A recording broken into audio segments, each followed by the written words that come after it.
Sri Ramana Paravidyopanishad, the supreme science of the self as taught by Sri Ramana.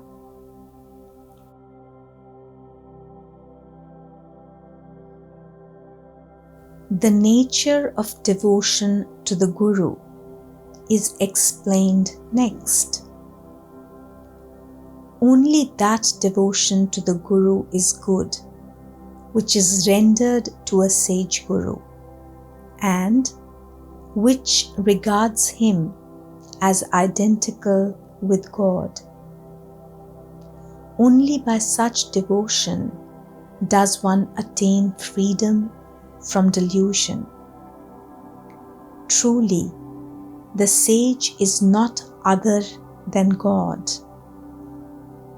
The sage who is accepted as one's Guru must not be regarded as just a human being, a person, but as an incarnation of God Himself, because that is the truth of the sage, and because if the Guru be so regarded, the goal will be reached soon.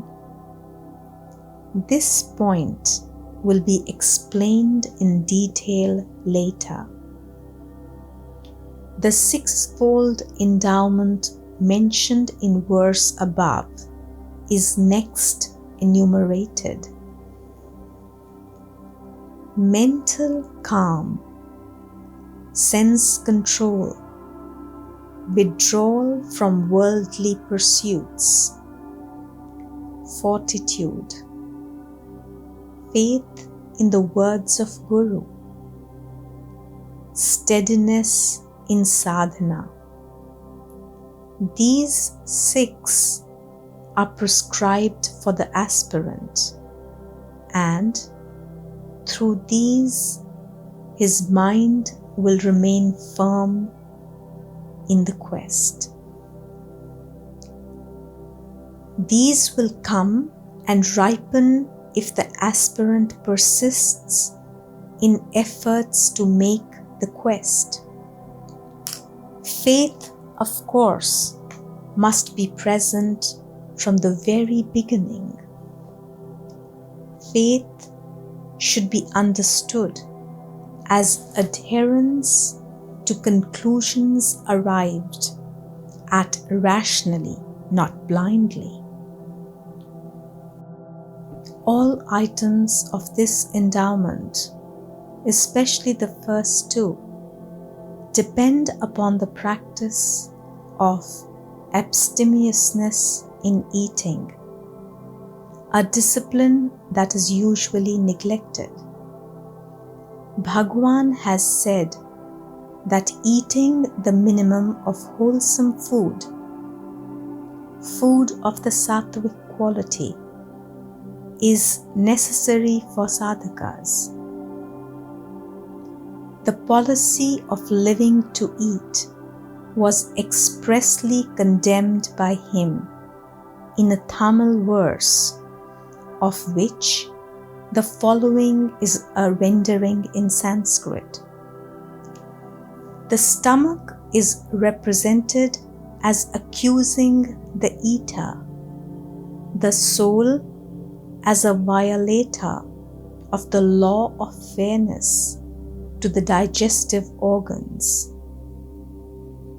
You do not allow me, your stomach, rest for even 1/2 hour, nor do you refrain from eating.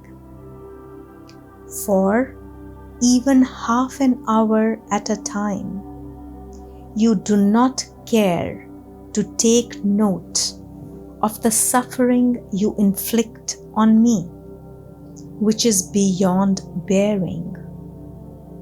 Understand, O unrighteous man, it will be hereafter impossible for me to live with you in this body. eating just enough for health is the means of maintaining vital economy, as much for the spiritual life as for the worldly. Health of mind is very much dependent upon the health of the body as a whole, and especially of the nervous system. It must be noted that in the West, gluttony is listed as the worst of the 7 deadly sins. Self-control will be easy for him who eats righteously, not for him who is wanting in fairness to the stomach. A contented and cheerful mind should be maintained all the time, and this will be possible only by respecting the divinely ordained laws of health, for which right eating is by no means the least important. The truth of the natural state to be won by the pursuit of suitable sadhana is then indicated not directly but indirectly as follows. The next verse, which is introductory, explains that no direct description of the state is possible. That state is knowable only by actual experience of the truth of the real self.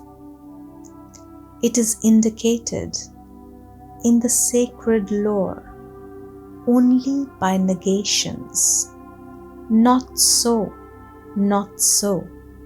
It is not described by speech or thought of by the mind.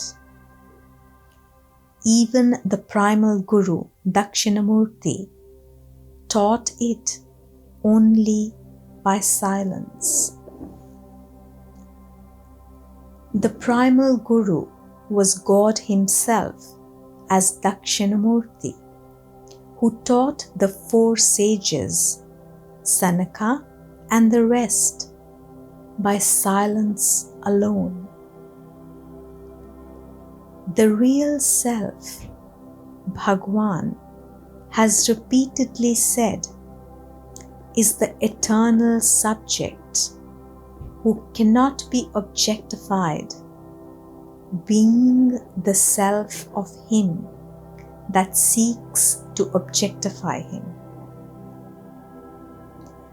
This supreme state is therefore indirectly taught by contrasting it with the 3 states of life that are experienced in the life of the world while subject to ignorance. Since that state is changeless, wordless, and calm, beyond the states of waking and the rest, it is called the 4th state. Such is the teaching of the Mandukya Upanishad. This is the shortest of all the chief Upanishads, but in it is given the essence of all of them. Life in the world is a continuous cycle consisting of 3 distinct states, namely waking, dream, and deep sleep. These 3 states are a vicious circle because all three are sustained by an underlying common cause, the nature of which is next explained. For every creature, there are three states: waking, dream, and deep sleep.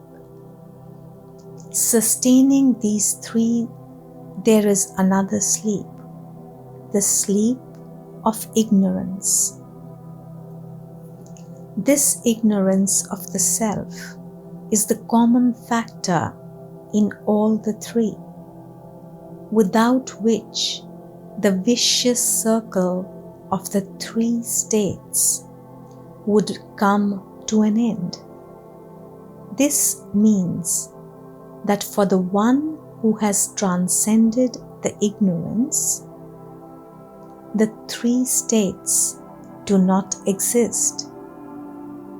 This basic sleep explains another fact, which will be stated later. The whole of this world is contained within this trinity of states.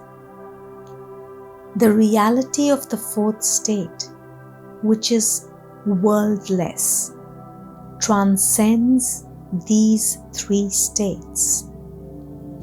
This is why there is no peace in the realm of ignorance. Peace prevails only in the transcendental state, which is the true state of the self.